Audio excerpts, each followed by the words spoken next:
Olá aluno, tudo bem? Seja muito bem-vindo a mais um vídeo aqui do nosso curso de marmorização modelo Ubatuba. Antes da gente iniciarmos a aplicação dessa textura e criar os efeitos Ubatuba, a gente vai estar passando algumas dicas, uns macetes aí, até em questão de segurança também, que você vai conferir nesse vídeo. Para a gente fechar esse primeiro módulo mais que na teoria, e já no segundo módulo a gente vai começar então a distribuição na prática a criação do nosso efeito marmorizado modelo Ubatuba.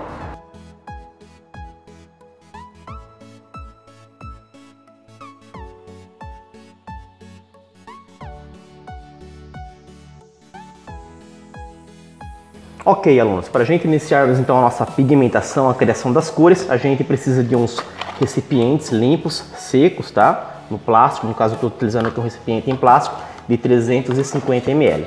A nossa textura de efeito mármore, da Suvinil aqui, vamos abrir ela aqui. Pronto, vamos abrir. Vamos adicionar um pouquinho da textura, no caso aqui é a base branca. Textura base branca, que ela gira em torno aí de mais ou menos aí uns R$80, dependendo da região. Base branca. Colocando aqui, ó, 3 pazinhas. Vou colocar mais uma que a gente vai ter uma área de 3 metros aí, pra gente fazer a distribuição. Ok? Quase cheio, hein? Tá aí, ó, 4 pazinhas de verde. De textura que a gente vai estar criando na tonalidade verde, Isso que eu quis dizer aí, Tá aí, ó, 4 pazinhas. Vamos fechar a nossa lata aqui de efeito mármore, base branca. Deixar aqui do lado e vamos adicionar o nosso pigmento verde da própria marca, interessante, tá? Tem da marca Xadrez, mas se vocês tiverem da própria marca Suvinil e pigmento Suvinil, melhor ainda, Se eu estou utilizando do mesmo fabricante. Para iniciarmos a pigmentação, a gente vai adicionar também um elemento extra, um elemento surpresa aí que vai ajudar no realce do brilho, que é cera líquida inglesa ou de outra marca aí que, no caso tem uma marca bem bacana que é bem superior à inglesa, tá bom? Que vocês podem estar utilizando também, mas como eu não tenho essa outra marca de momento, eu vou estar utilizando a inglesa para ajudar, auxiliar aí na nossa homogeneização do produto e vai contribuir também para um realce do brilho, uma cera. Se você adicionar cera na textura, ela vai puxar um brilho bem bacana também, ok? Então isso pode, eu já faço isso durante muito tempo, tá? Eu já faço isso e nunca teve problema. Você pode fazer tranquilo que você não vai trazer nenhum tipo de dano à textura para o cliente e tal, que você fizer esse trabalho, tá bom?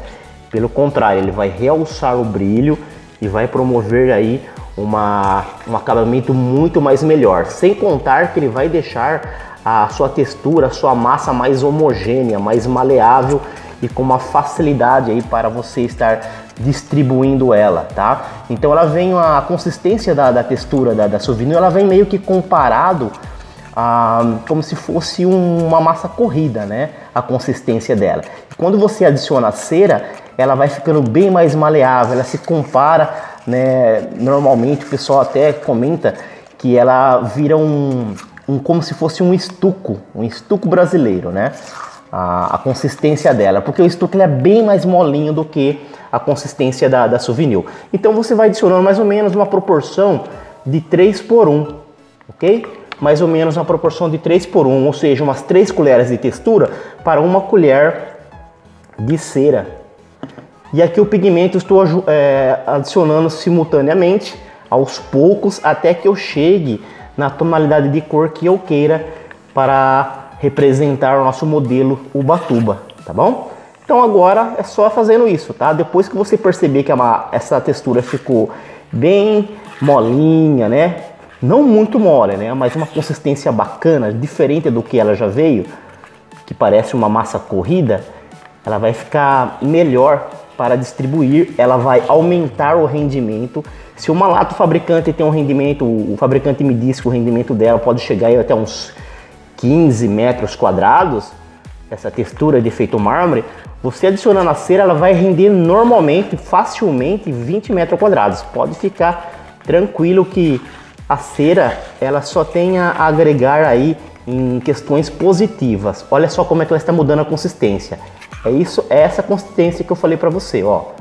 Ela já fica bem mais molinha, né? Não fica aquela consistência de massa corrida. É isso que vai aumentar o rendimento da sua textura, vai realçar o brilho, tá bom? E vai ajudar na distribuição. Agora aqui ela já ficou bacana para mim. Então eu só vou adicionar o pigmento, vou deixar ela bem verde, né? Que o Ubatuba aí é uma consistência, uma tonalidade, vamos dizer assim, né? Bem mais forte. Vamos adicionar bem aqui um verde para simbolizar aí o nosso Ubatuba, a tonalidade de cor Ubatuba. Bom, agora é só mexer aqui e chegar no tom, um tom bacana aí que a gente queira.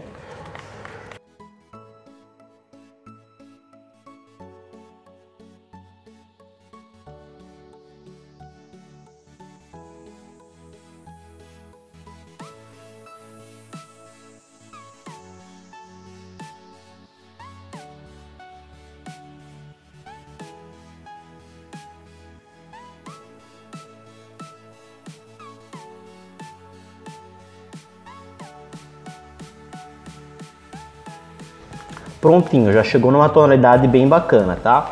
Então a gente vai adicionar um pouquinho de preto, só para dar uma escurecidinha, ó, 2 gotinhas de pretos, para ele aproximar numa corzinha mais meio que musgo, né? Um verde meio que musgo.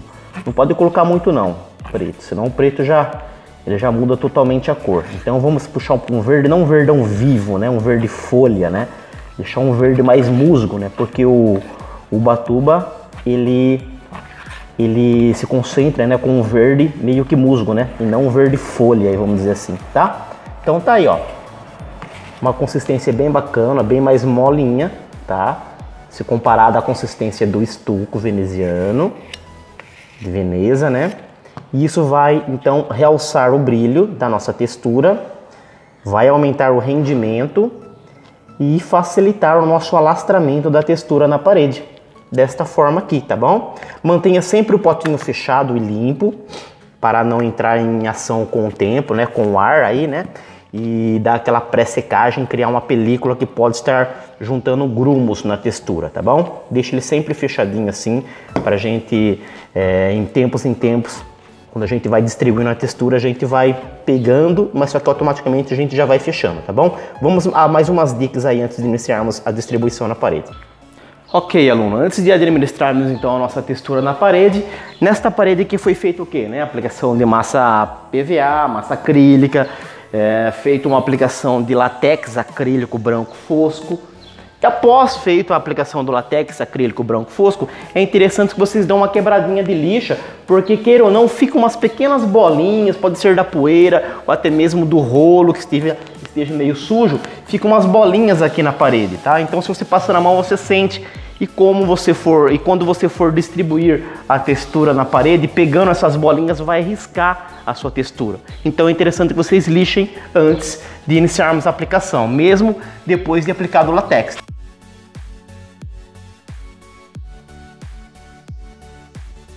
Bom, tá aí, só uma quebrada de lixa para tirar algumas imperfeições, alguns carocinhos que fica. Remova o pó.